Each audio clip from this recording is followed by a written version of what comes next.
Holy smokies, it ain't no jokus. BlackRock wants to remove it entirely. Ripple-backed Evernorth is getting closer, and I'm going to give you all the latest and the greatest dates you need to know this week. So make sure to watch all the way to the end of the video. You get extra credit if you do.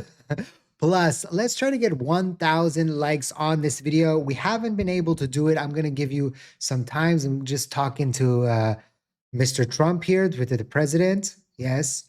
Okay. Yes. A deal? No deal? Okay. Let's get into it. Please read the disclaimer. So, key events this week. We'll get to Iran, USA, President Trump. Don't worry, all that as well. But let's start out with what's happening this week, what you need to know that is going on, key events, and then we'll get to XRP and the price action or the lack of price action that we're seeing right now. So currently, XRP holders, we got key events this week. We open up on Tuesday with March JOLTS job opening data. We got April ISM manufacturing PMI data, which could be significant. That's happening on Tuesday. April employment data, sorry. April job reports on Friday. We got some Fed speakers talking, and 20% of S&P companies are reporting this week. The labor market is what we're looking at this week. See a lot of job reports. And of course, futures will open 8 hours as the Iran war exceeds into 2-month mark. We got information from Al Jazeera, which, you shouldn't really listen to what Al Jazeera is saying, but they published details of Iran's latest offer to the U.S. delivered through Pakistan. The proposal has 3 phases, we can go over the 3 phases, but I'm telling you that the U.S. is not going to say yes to this right off the bat. But okay, phase 1, convert the ceasefire into full end to the war within 30 days across the entire region, including Lebanon.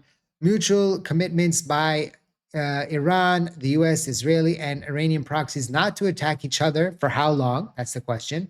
Iran will gradually reopen the strait and clear the mines it laid, accepting U.S. assistance. In return, U.S. lifts its blockade of Iranian ports. An international body would be established to oversee compliance. Iran revised its demands for reparations in new sophistical wording. The proposal also demands withdrawal of forces from Iran's maritime surroundings and end to major force concentrations in the region. Phase 2, freeze uranium enrichment for 15 years. After that, Iran resumed enrichment, but 3.6%, but commits not to stockpile enriched uranium. Iran rejects U.S. demands to dismantle nuclear infrastructure and destroy facilities. Already enriched uranium would be transferred to other countries or diluted to civilian levels. Sanction lifted gradually on clear timetable, including release of frozen Iranian assets worldwide.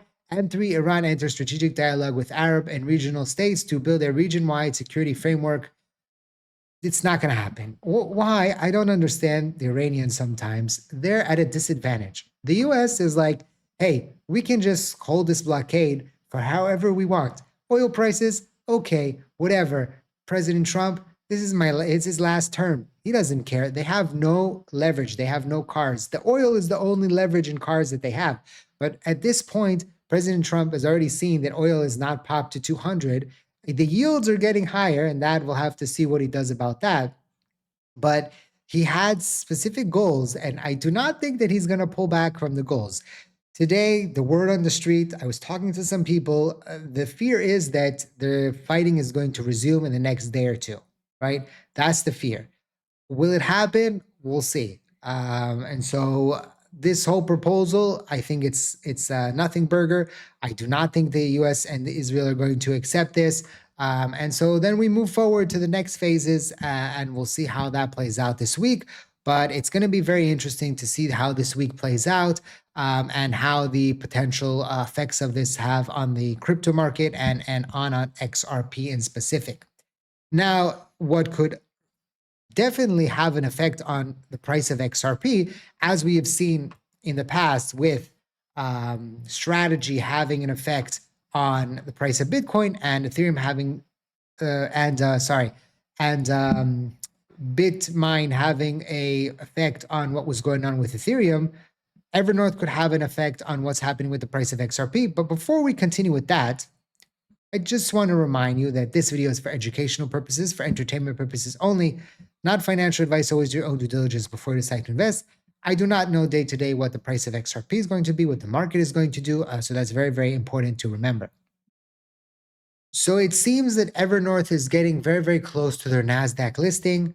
They filed their second amendment to form its Form S4 ahead of its planned public listing under the ticker XRPN via merger with Armada Acquisition Corp. So this was a SPAC and they're merging with it. It's instead of going IPO, this is another way to go public.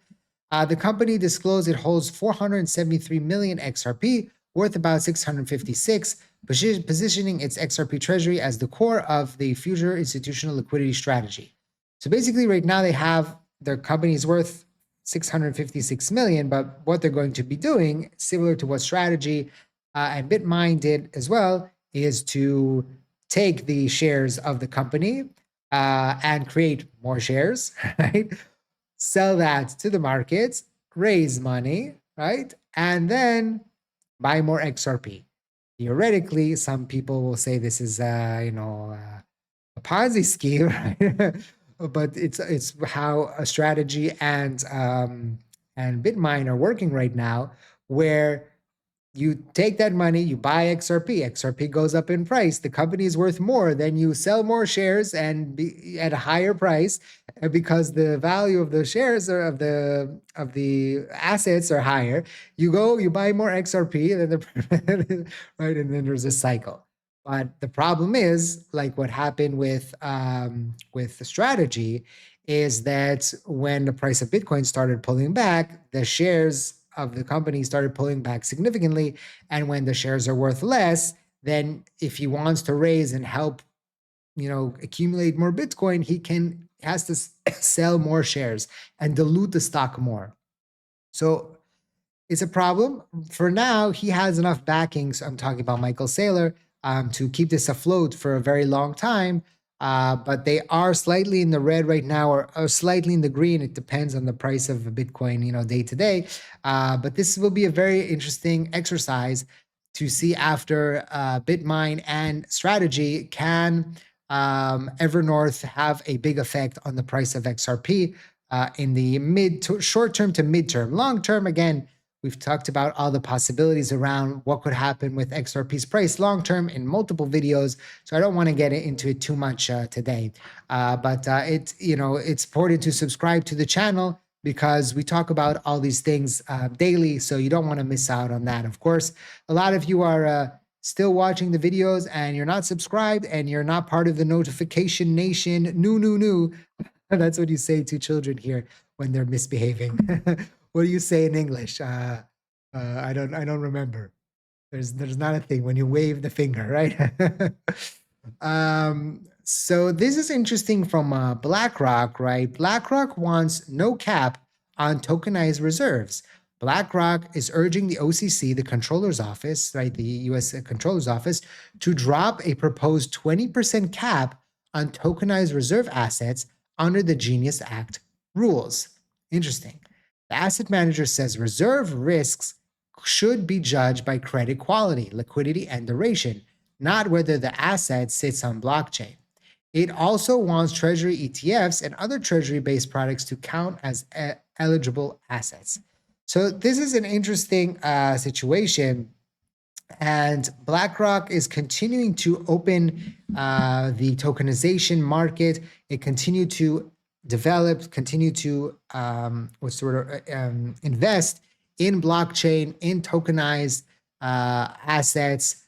This is one of the Larry Fink's top priorities is tokenization. He stated this multiple times. And it will be very interesting to see what is the next phase that BlackRock steps into. Many people are waiting for an XRP ETF by BlackRock, which could come. I'm still in the thinking of that it will come when XRP's price recovers. So theoretically, if we see XRP come back to the $3, $4 level, and there is a momentum, the market is recovering, then I would see BlackRock jumping on the choo-choo train because today it is so easy, or a lot easier than it was previously, to list an ETF. The SEC made sure that it was an easy process, not like before. So it would be very quick for them just to come on board and start their own XRP ETF. We did see last month was a very good month for the XRP ETF. So maybe they have their eye on that and they're looking to see what is going on with XRP and its price action going forward. Because remember, the Bitcoin one was very, very successful. Ethereum one, not so much. It didn't start out great, right? The price sold off, but then it recovered all the way up to 4,000 and sold off. But the Bitcoin one has made them a lot of money. So we'll see what is potentially going to happen with BlackRock and the BlackRock potential XRP ETF. Let me know in the comment section. What do you think? What's your opinions? By the way, I changed like the icon, right, of the channel with my face. And I also started the Facebook channel. So if you're interested in that, go follow that. And we have the open Telegram group. But there's already the scammers in the comment section that took my picture and they're already responding to comments. So again, remember that I will never contact you on social media asking to sign up to anything, to send me anything. I will never DM you first. Someone asked me on the Facebook, is this really you? And I was like, yeah, it's me. Because if you're coming from an official link that is on the YouTube page, it's legit. Anywhere else, it's not legit. I just was looking before and I found another 5 fake Twitter accounts, which I have to report now to Twitter. So there's a lot of this shenanigan going on, not just for me, but other content creators. So just be very careful out there, okay? Don't forget to smash the like button. Did we get to 1,000 likes yet? I'm counting on you. Yes, you. Yes, you watching me on your TV and you watching me on your phone, sitting on your royal throne. I know what you're doing. I know what you're doing. Thank you for watching. I hope to see you next time. And like I always say, let's make a lot of money.